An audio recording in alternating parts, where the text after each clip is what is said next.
My friends, let us come together for a moment of quiet recognition, not to add anything to ourselves, not to search for new doctrines or more spiritual techniques, but simply to rest in an awareness that has been present since before we formed the first thought about God. For centuries, humanity has sought the Christ in temples, in scriptures, in rituals, in systems of belief. We have traveled great distances in the hope that somewhere someone could reveal to us a secret, unlock a mystery, or place into our hands a key that would open the gates of heaven. And yet, in all this long journeying, very few have paused to consider that the treasure they sought was never hidden, never distant, never withheld. The Christ is not something you discover in time. The Christ is what you have always been in truth. When Jesus spoke of the kingdom of God, he did not direct anyone outward. He did not say that the kingdom is found in a holy mountain, or in a book, or in a system of worship. He said very simply, the kingdom of God is within you. If there is a message the world has forgotten, it is this one. If there is a truth that religion has complicated, embellished, and sometimes concealed beneath layers of doctrine, it is this one. The kingdom is within you. Christ is within you. The presence you seek is the very essence of your own being. It is only because we have been conditioned to look outside ourselves that this appears hidden. We have been taught to wait for God, to plead with God, to earn the favor of God, and in this long habit of looking outward, we have missed the central truth that the divine life is already embodied as our life, that the divine consciousness is already the substance of our consciousness. I do not ask you to accept this as a belief. Belief does not open the kingdom. I ask only that you become still enough to sense the truth that is even now whispering within you, not a distant God speaking from the heavens, but the gentle movement of the Christ in your very awareness, saying, I am here. I am your life. I am your identity. This realization does not belong to any religion. It is not Christian, nor Jewish, nor Hindu, nor Buddhist. It is the universal truth that every mystical teaching has pointed toward. Religion may point the way, but it cannot give you the experience. Scriptures may describe the nature of God, but they cannot reveal God to you. Teachers may speak of the Christ, but they cannot place the Christ within you. For the Christ was never missing. It requires no insertion, only recognition. Let us, then, set aside the notion that Christ consciousness is a doctrine to accept, or a theory to debate, or an achievement to attain. It is none of these. It is the simple awareness of the divine presence that has always been your life.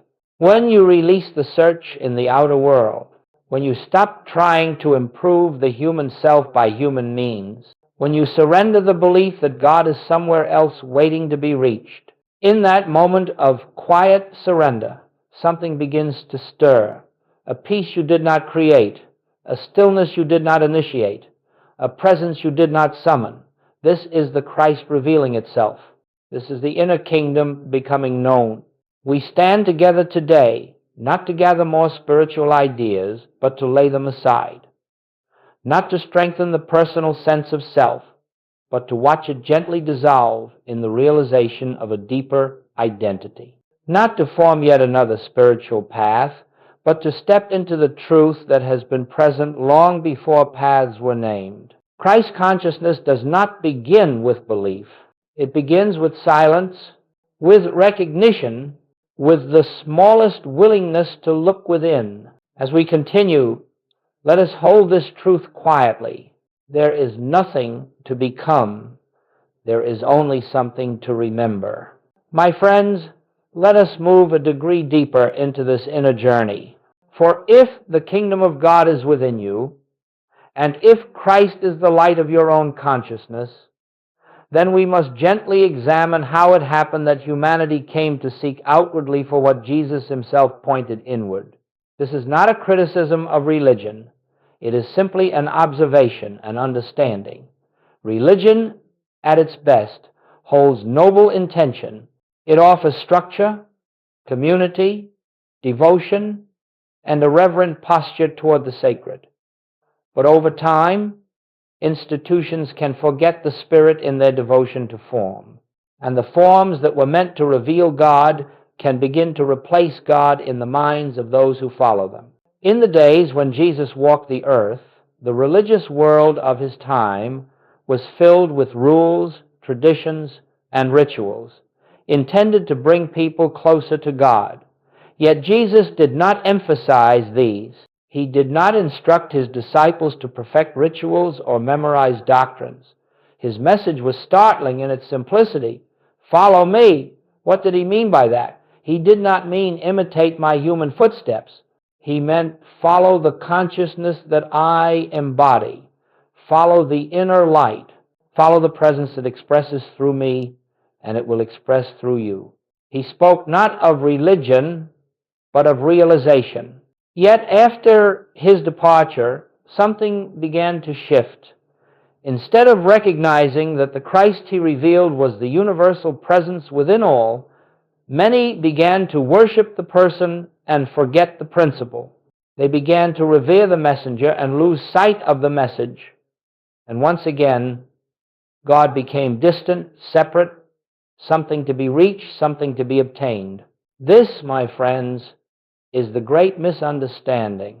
When Jesus spoke of the Father, he was not speaking of a deity far removed from the world, sitting upon a throne of judgment. He spoke of an indwelling presence, an infinite intelligence that lived as his very being. The Father within me, he doeth the works. How could religion hear this and yet continue to teach a God outside the individual? And yet, through centuries of repetition, the outer God became the dominant image. Jesus spoke of spirit, but religion offered us form. Jesus spoke of inner realization, but religion offered us belief. Jesus spoke of oneness, but religion often taught separation. And because humanity did not understand the simplicity of his teaching, we began to strive. We began to feel unworthy. We began to imagine that God must be persuaded, pleased, convinced. We began to pray upward instead of inward. We began to look to religious authorities to tell us what God requires instead of listening to the still small voice already speaking within our own hearts. This is not to condemn religion, but to clarify the path back to truth. For Jesus never required membership. He never insisted on dogma. He never instructed anyone to place intermediaries between themselves and God. He taught the absolute opposite. Call no man on earth your father, for one is your Father. Neither shall they say, Lo here, or Lo there, for the kingdom of God is within you. What could be more direct? What could be more freeing? Goldsmith reminded us again and again, whenever an outer authority claims the power to grant you access to God, you may be sure the truth has been obscured. No church, no teacher, no scripture, not even Jesus himself can bring God to you. They can only reveal what is already present. They can point, but they cannot give, because the divine cannot be given. It can only be recognized. The misunderstanding was never malicious. It was only human. We looked outward because we forgot how to look inward. We sought security in forms because we did not trust the invisible. We clung to doctrines because we feared the silence in which God is actually heard. But the moment you understand that Christ is not a religious figure but the divine essence of your own being, the misunderstanding dissolves. You no longer need to argue with religion nor abandon it. You simply transcend the limitation. You step into the universality of truth. You realize that the teaching Jesus brought forth was not meant to build an institution. It was meant to awaken a consciousness. And that awakening happens in you, here, now, without ceremony, without effort, without permission. Let us hold this quietly. Jesus pointed within. Religion pointed without, but the inward path has always remained open. The misunderstanding is undone the instant you turn your attention back to the place Jesus directed you, the kingdom within. My friends, as we enter this next movement of our inner journey, let us become very still, not because stillness is holy in itself, but because in stillness we begin to feel what words cannot contain. For Christ consciousness is not a concept to be accepted with the mind. It is an awareness that reveals itself when the mind grows quiet enough to receive what has always been present. Let us approach this truth gently. When we speak of the Christ, we are not speaking of a man. We are not speaking of Jesus in his historical identity, although he embodied the Christ more perfectly than any other whose life has been recorded. But if we limit the Christ to Jesus, we miss the very purpose of his life. Jesus came not to demonstrate what he was, but what you are. He came not to claim divinity for one person, but to reveal divinity as the essence of every person. Christ is the divine nature of you. Christ is the spiritual identity behind the name, behind the personality, behind the mask you have worn in the world. This is why Jesus spoke in the first person universal. He said, I, not to identify the human Jesus, but to speak from the standpoint of the Christ. I am the light of the world. I am the way, the truth, and the life. Before Abraham was, I am. When he spoke these words, he did not mean Jesus. The man existed before Abraham. He meant the Christ, the eternal I, the presence of God individualized. And this same I is the truth of your being. Do you see how this dissolves the sense of separation? Do you see how this lifts the burden of trying to reach God or please God or find God? There is no distance to cover. There is only an inner identity waiting to be recognized. Christ consciousness, as Goldsmith taught, is the awareness of oneness. Oneness with God, oneness with all life, oneness with the infinite source that is forever expressing as your very breath. Christ consciousness is the recognition that you are not a fragment seeking to return to a whole. You are the whole expressing one of its infinite forms. It is the awareness that God does not stand apart from you. God is the life you are living. God is the intelligence operating your being. God is the substance of every breath, every thought, every movement of your existence. To awaken to the Christ is to awaken from the dream of separation. You see, the human sense of life believes, I am here and God is there. The Christ sense of life knows, I live, yet not I. The Father within me is the life that is living. The human sense prays for supply.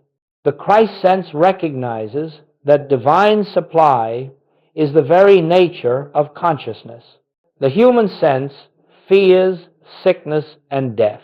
The Christ sense knows that life is infinite, eternal, never born, never dying. Christ consciousness is not something you attain through discipline or religious achievement. It is the natural state of your being, obscured only by false belief. It is like the sun hidden by clouds. The sun does not have to be summoned. The clouds only need to part. And how do they part? Not by effort, not by struggle, but by recognition. Recognition is the opening. Recognition is the doorway. Recognition is the moment you stop identifying with the limited human self and begin to rest in the truth of your spiritual self. This is why Goldsmith said that the Christ does not come to you, it appears through you. It unfolds as the dawning awareness that the presence you have sought in books, in teachings, in rituals, in teachers, has been the essence of your own consciousness all along. Christ is not something added. Christ is something revealed. Christ is not a divine supplement to your humanity. Christ is the truth behind your humanity. And so, when you turn within, when you become still, when you rest in quiet acknowledgement, something subtle begins to occur. You begin to sense that your thoughts are not the source of your life. You begin to feel a presence behind you, within you, as you begin to realize that what you call I is not the limited being you have assumed yourself to be, but the living expression of the infinite. This is Christ consciousness, a state where the world loses its power to frighten you, a state where appearances lose their authority, a state where supply, harmony, healing, and peace are not sought but recognized as already established in the divine selfhood. This recognition does not come with thunder or emotion. It comes quietly, like the unfolding of dawn. The light does not rush in. It reveals itself gently. But when it does, not believe, but know that God is the very life of your life. This knowing is Christ consciousness. This is the truth. Jesus lived. This is the truth. Goldsmith dedicated his life to revealing. And this, my friends, is the truth of you. My friends, let us now gently approach one of the most sacred transitions in the spiritual life, the shift from identifying ourselves as human beings, striving toward God, to recognizing ourselves as spiritual beings expressing God. This shift is not an achievement, nor is it an attainment. It is not reached through struggle, nor is it acquired through greater belief. It is simply the moment when you begin to see through the illusion of the human self and awaken to the deeper truth of your being. For ages, we have been conditioned to believe that we are creatures of flesh and blood, born into a world of limitation, subject to fear, lack, sickness, and death. We have been taught that the body is our identity, that the mind is our guide, and that the material world is our source. And because we accepted this sense of self, we lived according to its limitations.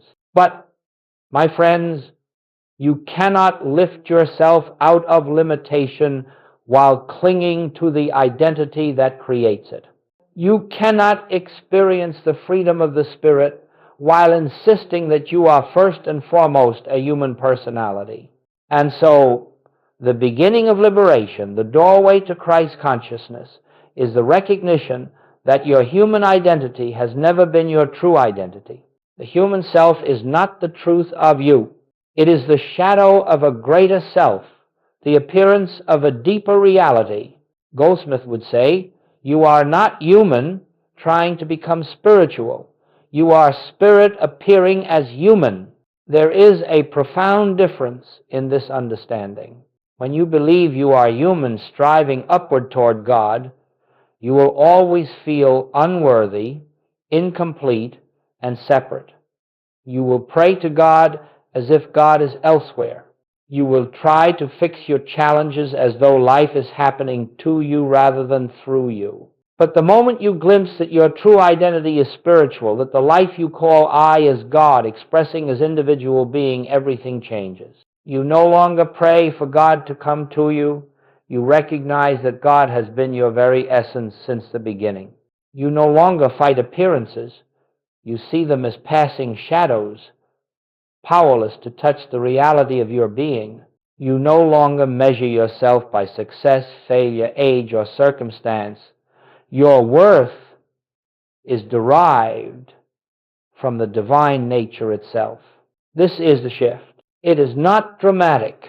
It is not accompanied by emotional fireworks. It is subtle, gentle, like waking from a dream. You look at the world, and suddenly you sense that it is not operating by material laws alone. You look at your body, and you begin to realize it is not the source of your life, but the instrument through which life is expressing. You look at your thoughts and feelings, and you understand they are not the self, but movements passing through the self. And above all, you begin to feel a new center, a place of stillness, peace, and assurance that does not come from human effort. A presence that you cannot define, yet you know as intimately as your own existence. This presence is the Christ of you. This center is the true identity. This quiet awareness is your spiritual self. But you may ask, how do we make this shift? How do we move from the human sense of life to the spiritual sense? The answer is not complicated. In fact, it is your striving that obscures the way.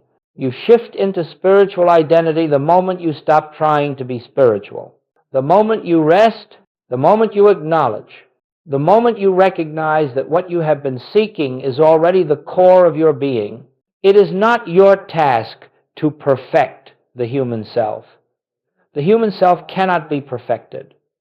The human self is the dream, and no dream can be made real. Your task is only to recognize what has always been true, that behind the dream stands the reality of your spiritual self, untouched, unaltered, eternal. This is why Goldsmith insisted that we release the attempt to improve our humanity. The human state is not the truth of us, and the more we try to refine it, the more we bind ourselves to it. The spiritual identity requires no improvement.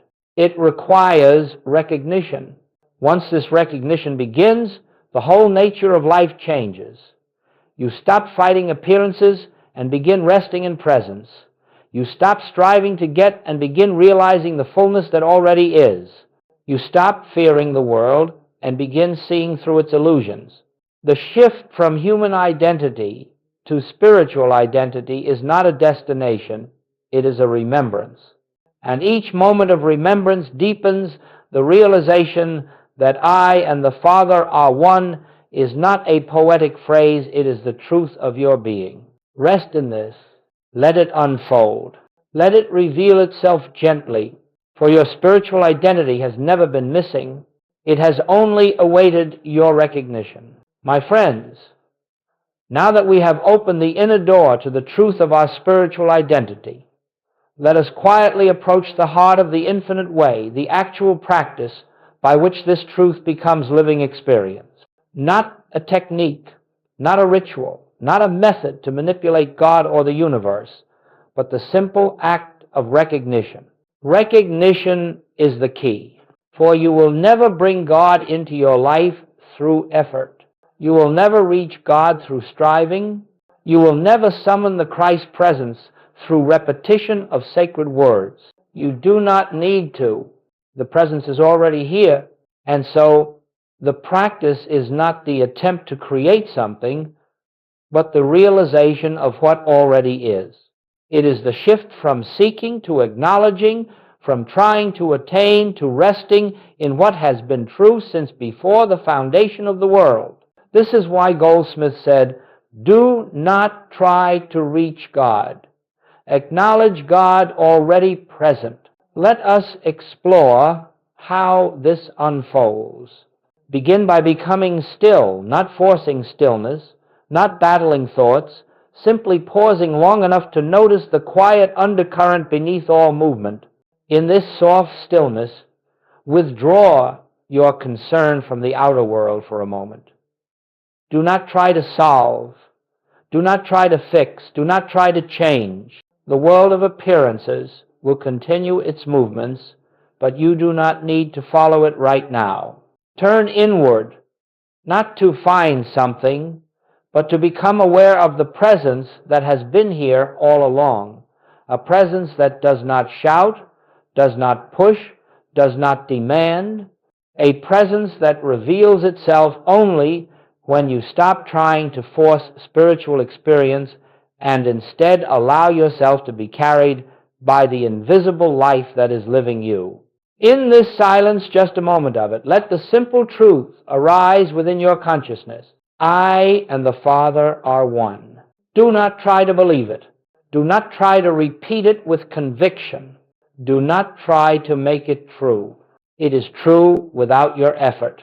Your role is only to recognize in the smallest, gentlest way that there is a presence within you that is not dependent on the body, not shaped by thoughts, not altered by circumstances. This presence is your life. This presence is the Christ of you.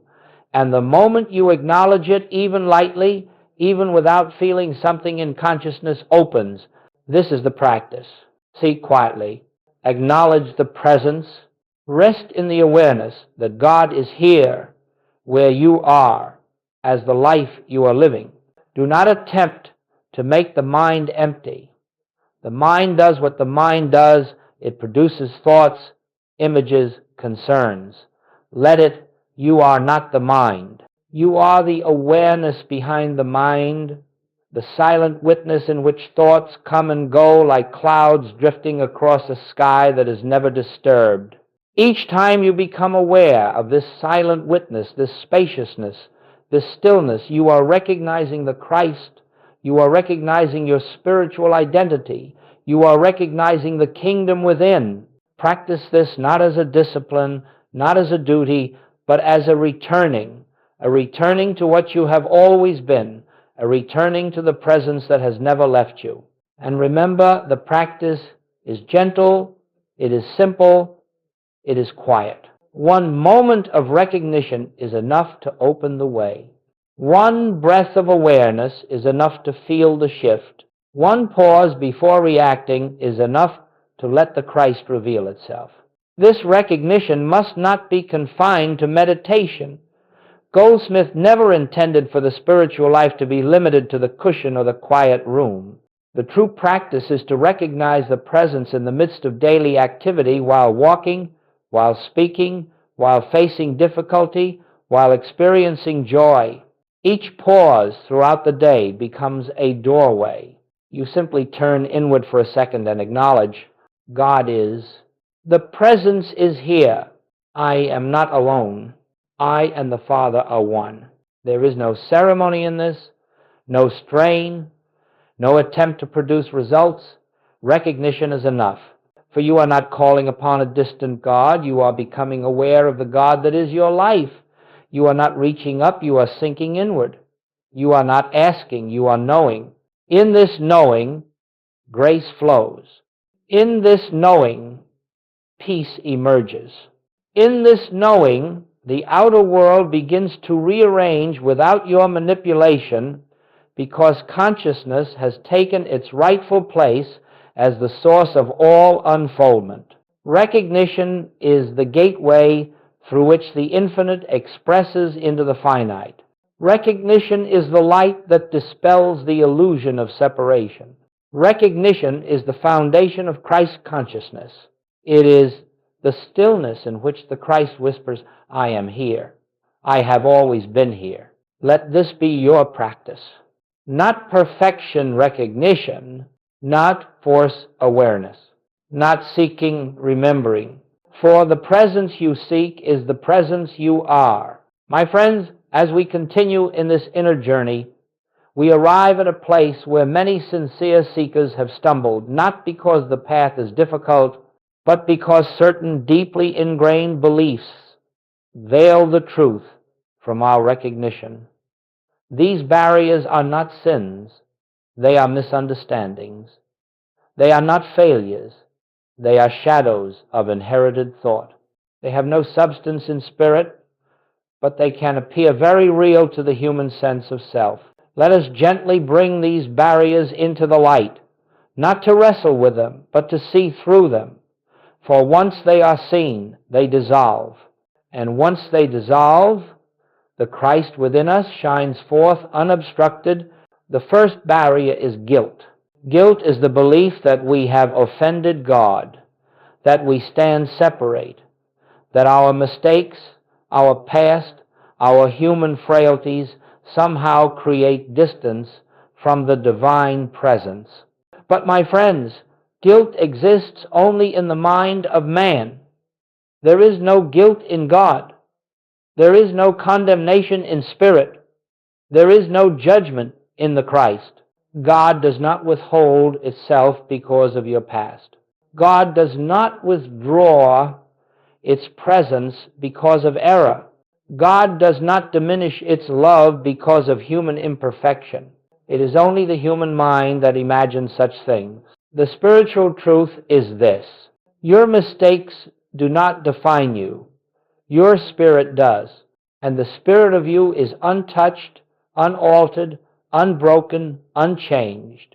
The Christ within you has never sinned, never fallen, never wandered. It remains whole, pure, radiant. And it is this Christ that is your identity.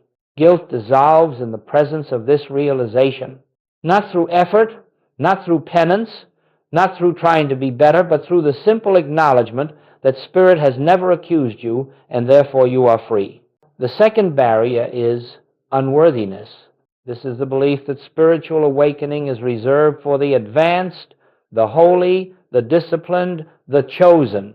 So many have said, this truth may be for others, but not for me. I am not ready. I am not spiritual enough. I have not practiced long enough. But how can you be unworthy of your own identity?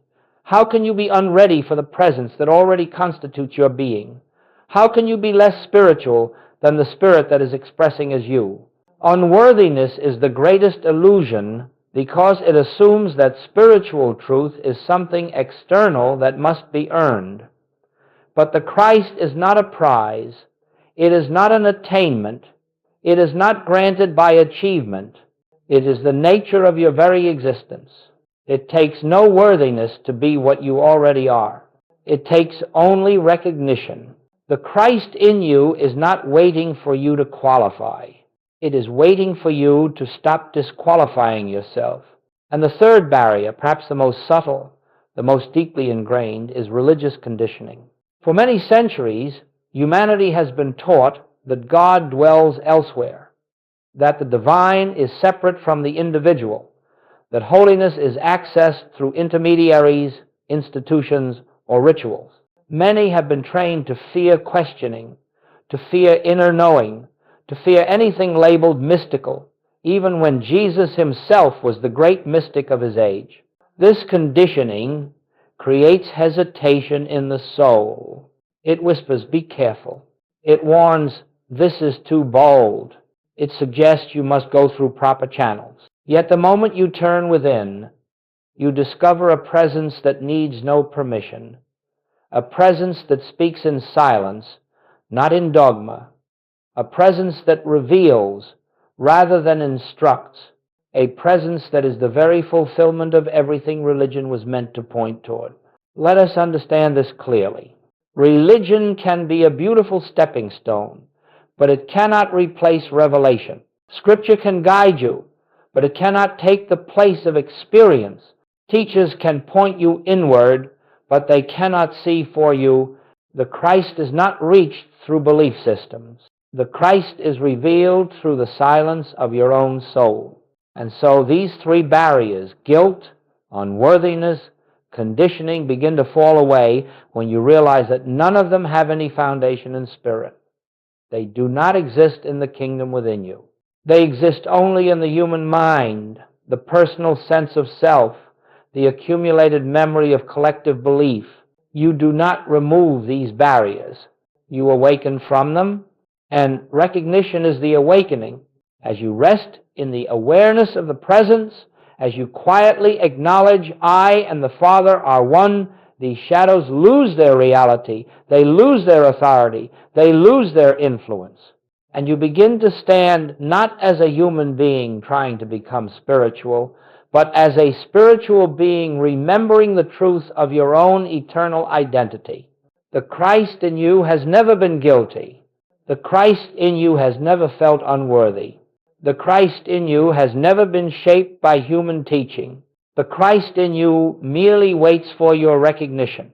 Let this recognition dissolve whatever has obscured your vision. Let it clear away the mist. Let it reveal the inner light that has always been shining.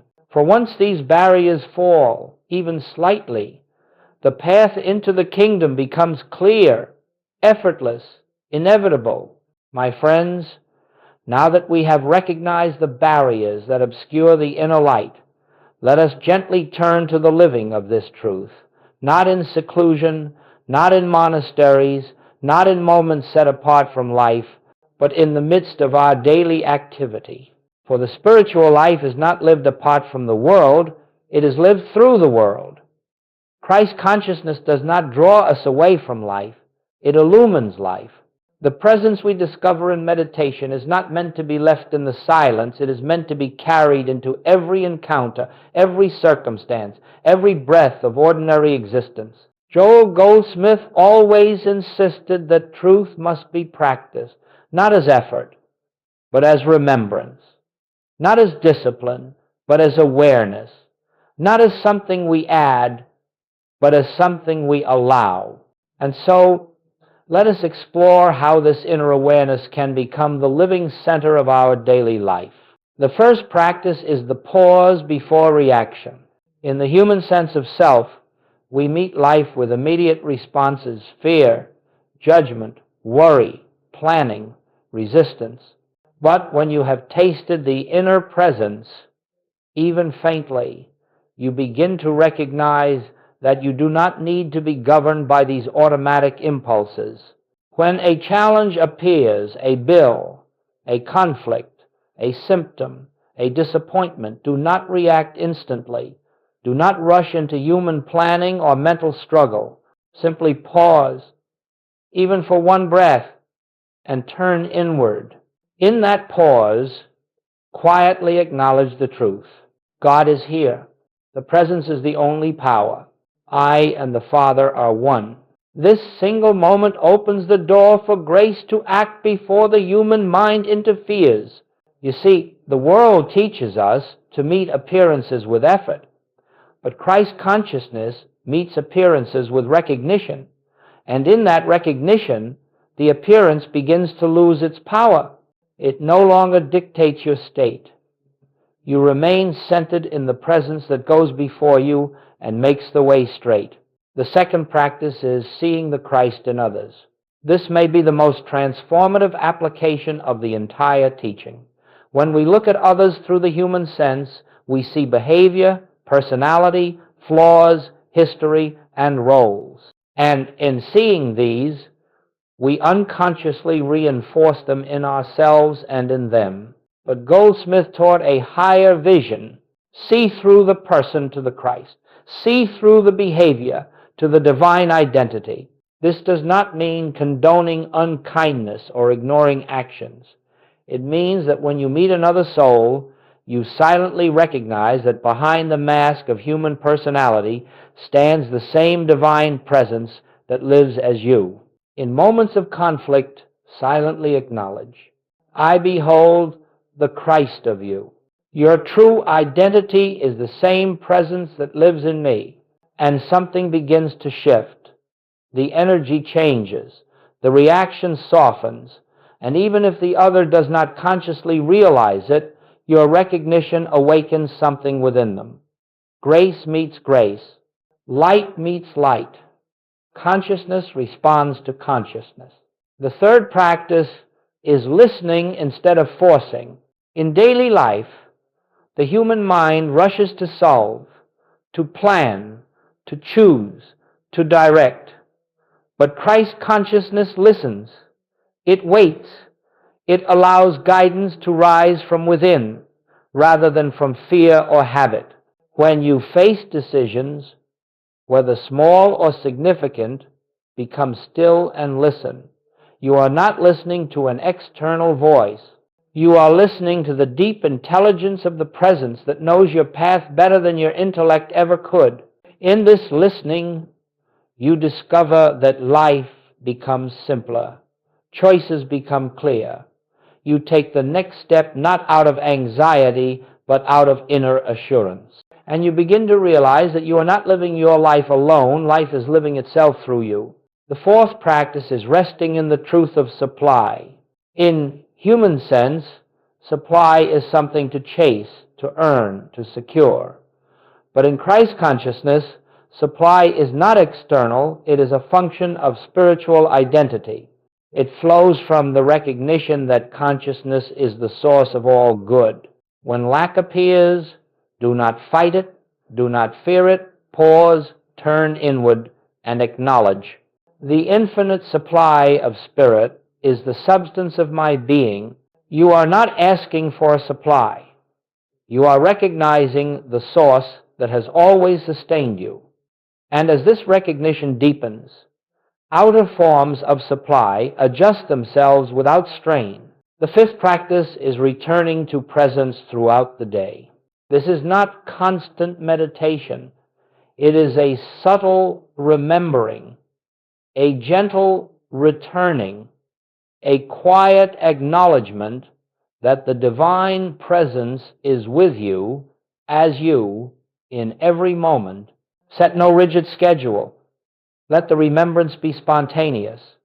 Let it arise naturally. Each time a moment of stillness is felt, each time a breath brings you inward, simply acknowledge, the Christ is here. All is well. God is the life I am living.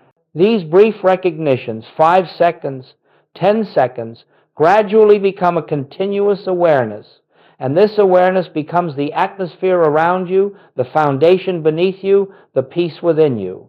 In this way, Christ consciousness becomes not a state visited occasionally, but a way of being, not an experience sought, but a presence recognized. Not a spiritual practice, but the very substance of your life. This is the practical application of truth. This is the infinite way lived moment by moment. This is how the kingdom within becomes the kingdom expressed. My friends, when you begin to live from the kingdom within, not occasionally, not as an idea, but as the silent foundation beneath every breath, something subtle yet profound begins to occur. The world you once feared loses its authority. The circumstances that once dictated your emotions no longer hold power. Life begins to unfold not from the outside in, but from the inside out. This change is not the result of effort. It is the fruit of recognition. It is the evidence of a shift in identity. It is the natural consequence of living from the presence rather than from the personal self. Let us explore the nature of this fruit. The first fruit is peace that does not depend on circumstances. In the human sense of self, peace comes and goes. It appears when things are favorable and vanishes the moment appearances turn dark. But when you begin to live from the kingdom within, you discover a peace that is not created by the world and therefore cannot be destroyed by the world. This peace is not emotional calm. It is spiritual assurance. It is the quiet certainty that all is well, even when the senses report otherwise. It is the recognition that behind every appearance stands a divine order, an invisible harmony, a presence that never leaves you. This peace becomes your atmosphere. It becomes your identity. It becomes the place from which you live. The second fruit is freedom from fear. Fear is born of separation. Fear arises when you believe you are alone, vulnerable, unprotected. But once you recognize that the presence lives as your very being, fear begins to dissolve. Not because you try to overcome it, but because you see through it. There is nothing to fear in a universe governed by one power. There is nothing to fear when you live from the source of all life. There is nothing to fear when the kingdom is within you. You move through the world with a new confidence, not human confidence, not willpower, but the quiet knowing that you are sustained by something greater than your personality, your plans, or your strength.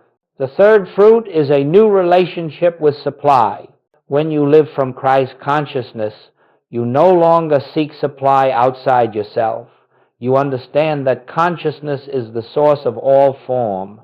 Money, opportunities, people, solutions, these become channels, not causes. They are expressions, not origins. And because you no longer fear losing the channels, you no longer cling to them. Because you no longer look to them as your source, you no longer burden them with expectation, and because you no longer operate from lack, supply begins to flow with greater ease. You discover that you are never without what you truly need, because the source is never absent. You discover that the forms of supply may change, but the substance of supply is eternal. You discover that abundance is not something you achieve, it is something you recognize. The fourth fruit is healing, not always as the world defines it, but always as Spirit intends it. When you live from the kingdom within, the body begins to respond to a different rhythm. Stress diminishes. Tension releases. The natural intelligence of the body aligns with the harmony of the presence. Healing may appear in the form of physical restoration, or it may appear as peace, acceptance, or inner transformation, but always healing unfolds as the revelation of wholeness already present. You do not heal by fighting disease. You heal by recognizing the perfection of your spiritual identity. The body follows consciousness. The fifth fruit is transformation in relationships. Where once there were conflicts, you now find grace. Where once there were misunderstandings, you now find clarity. Where once there were demands, you now find compassion. Not because you have changed others, but because you have changed the place from which you see them. You now meet others from the Christ within you, and this recognition calls forth the Christ within them. You become a presence of peace in every room you enter. You become a light in situations that once triggered reaction. You become a witness to the divine identity hidden beneath the human appearance. The sixth fruit is a sense of inner guidance. You no longer force decisions. You no longer rush to choose. You no longer wrench solutions out of fear. Instead, you listen, and the guidance comes sometimes as a quiet intuition, sometimes as a shift in feeling, sometimes as the simple sense of the next right step. The more you trust this inner direction, the more clearly it speaks. You begin to live not by human will, but by divine unfoldment. Life becomes orchestrated from within. Paths open without strain. Opportunities arise without forcing. Situations resolve without manipulation. This is the fruit of recognition. And finally, the seventh fruit, the greatest of them all, is a new sense of self. You no longer see yourself as a limited, struggling, fearful human identity trying to reach God. You recognize yourself as the very expression of the divine presence. You know, quietly, silently, humbly, I live, yet not I. The Christ lives me. And from this recognition arises a life of grace, a life of inner freedom, a life of deep, unshakable fulfillment, not because the outer world changed first, but because you changed your center, not because you achieved spirituality, but because you recognized Spirit, not because God came to you, but because you came home to God within you. This is the life that begins when you live from the kingdom. This is the life that unfolds through Christ consciousness. This is the life that cannot be touched by the fluctuations of the world. My beloved friends, as we come quietly to the close of this time together, let us remember that nothing spoken here becomes real through memory alone. Truth becomes living only through recognition. Revelation becomes experience only through practice. Christ consciousness becomes life only through the gentle, daily turning within. There is no final attainment. There is no moment in which you can say, I have achieved.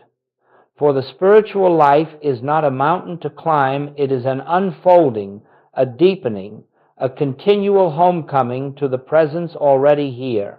Each day, in small, unhurried moments, return to the inner kingdom, not as obligation, not as duty, but as remembrance. Take a breath and quietly acknowledge, God is here. The presence is my life. I and the Father are one. Let this acknowledgement become the invisible thread running through your day. Let it guide you as a silent companion. Let it dissolve fear before fear rises. Let it soften your reactions before you react. Let it lift your burdens before you carry them. There is no need to strive. There is no need to improve the human self. There is only the need to recognize what has always been true. The kingdom is within you. The Christ is your identity. The presence is your companion. If tomorrow brings challenges, do not meet them alone. Pause even for a single breath and turn inward. If you find yourself anxious, do not condemn yourself. Simply remember, you have forgotten the presence. Return. Let the remembrance be your healing. Let the recognition be your strength. If you find yourself reacting, remember, reaction is the human sense of self. Recognition is the spiritual sense. Pause, turn, acknowledge the truth, and watch as the Christ consciousness displaces the human impulse.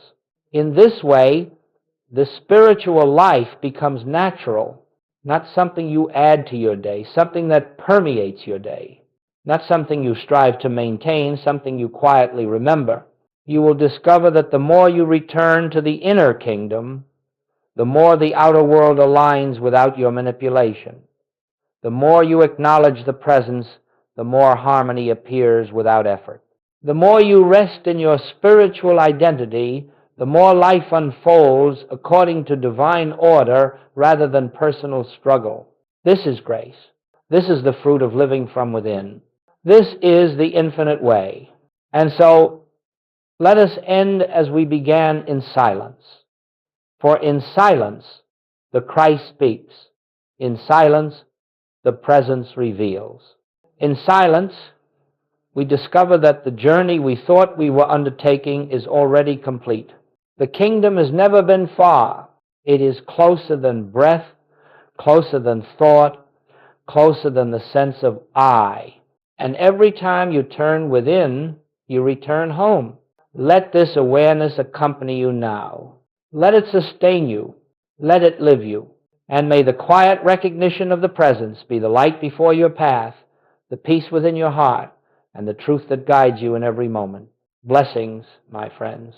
Rest in the kingdom, live from the kingdom. Recognize the kingdom, for it is here. It is now. It is you.